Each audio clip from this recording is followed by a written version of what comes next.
All right. As you've likely heard about confidential computing in the keynote and other talks, I will focus on how confidential computing and secure ledgers are enabling customers to really elevate their security and integrity posture by utilizing open source technology. I'll begin by discussing themes enterprises are thinking about, and then describing ledger technology, and then defining some key problems in the auditing and compliance space, and then finally go through the customer use cases that we're seeing. And then, we should have some time remaining at the end for any questions.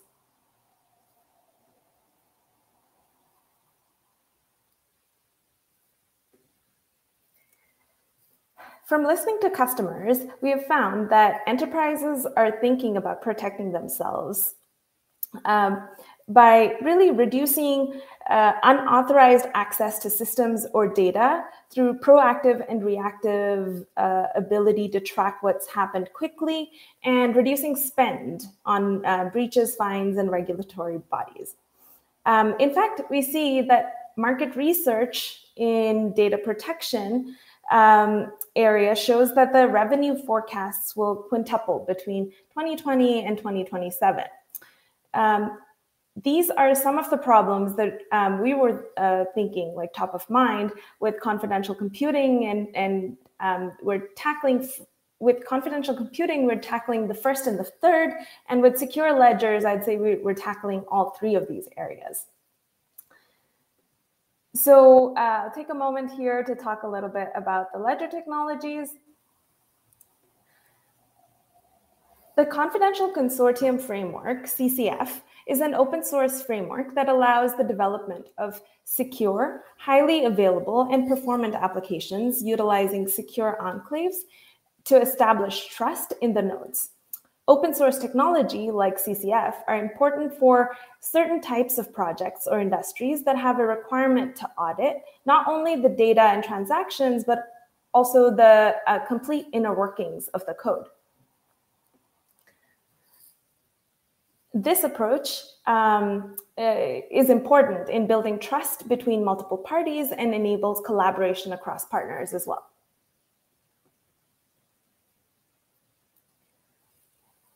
Secure ledgers have a higher throughput for adding important records to the ledger. That's one of the reasons that you would use a secure ledger, right? It really has a permission blockchain model running in secure enclaves, which establishes trust in the nodes. Another reason here is it is easy to audit the whole ledger and its transactions. For example, a user can retrieve a receipt for a ledger transaction or blocks stored on the ledger.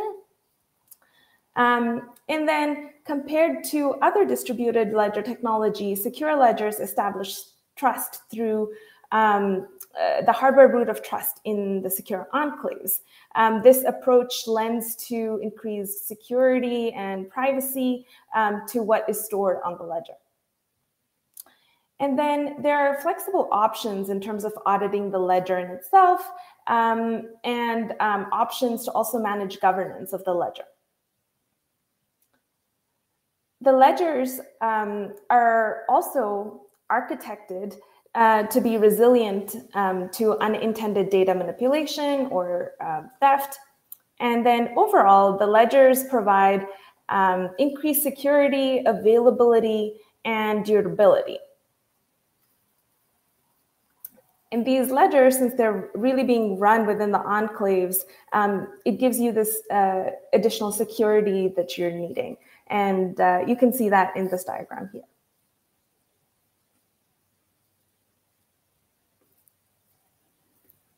So next, we'll focus a bit on the enterprise challenges that are in the compliance and auditing space.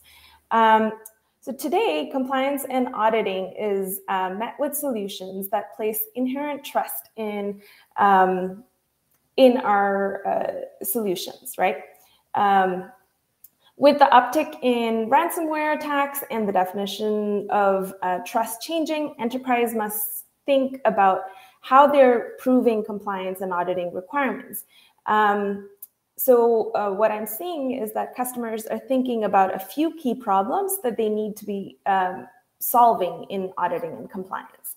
The first one is, as an enterprise customer, I need a source of truth that cannot be manipulated by me or anyone, including me, right? The second one that I'm seeing here is, as an enterprise customer, I need a way to retain logs, artifacts that are only under my control. And the third one is, as an enterprise customer, I want to know when something has changed in my sensitive data application. So next, I thought we would focus on what we're seeing in terms of enterprises who are dealing with SOX compliance. So in this example, we look at what is happening today within enterprises when they're trying to meet SOX compliance. So here, what you see is there's a developer who provides build, release, pull request, and other things in a DevOps tool. Then they send an email for approval. And when that email is sent, it's sent to someone who has to do the approval. And this email contains work item links for the DevOps tools in itself. Then the DevOps details are reviewed for each item, and then the approver updates the status and confirms via email. Now, let's fast forward. When the auditor requests for evidence of any change that's occurred in the month of, say, March, a team has to first locate all of the emails with approvals and provide it to the auditor. This is a manual and laborious task, right? So thinking about this, I want to provide the next scenario.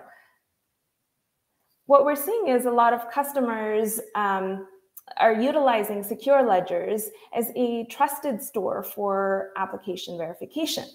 So imagine that you have an application that stores information in a DevOps tracker or data in SQL. Sensitive digests or records from those can be stored in Azure Confidential Ledger for auditing purposes. You can then use the ledger as a source of truth in auditing and for substantiating compliance. The ability to audit different aspects of the ledger, example, transaction receipts, has value as you operate the application, and it also provides proof of trust to the customer base. So pivoting back to the SOX example that we had before, what we see is that, in this process, the developer provides the build and the full details of the DevOps process through a SOX audit job, which is a custom task. And this is the last step of the release pipeline. That audit job then is able to store the information within Azure Confidential Ledger. And then the DevOps details are stored and are verifiable in ACL. So when we fast forward to March, when the auditor is needing evidence, they can verify the evidence directly from the ledger. Another way customers are utilizing secure ledgers is for transparency between multiple parties. Here, institutions like Bank A and B can record to the ledger and share a receipt. In fact, they will be able to selectively disclose claims to auditors and regulatory agencies should they need to. It will also be possible to tack on custom claims logic to the records if that's a need.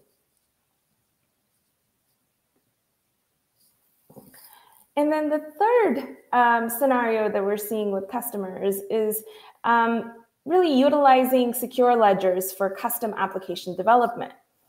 So for example, you can run a TypeScript custom application over the immutable tamper-proof secure ledger. And one example of this is recently Calastone partnered with CCF for its reliability, security, and scalability to provide a suite of solutions to fund managers and administrators through their DMI fund services. Hope this has given folks some good information about how secure ledgers are really enabling businesses in terms of auditing and compliance. There's a link here that you can check out for more information about confidential ledger and be in touch with the team. Are there any questions?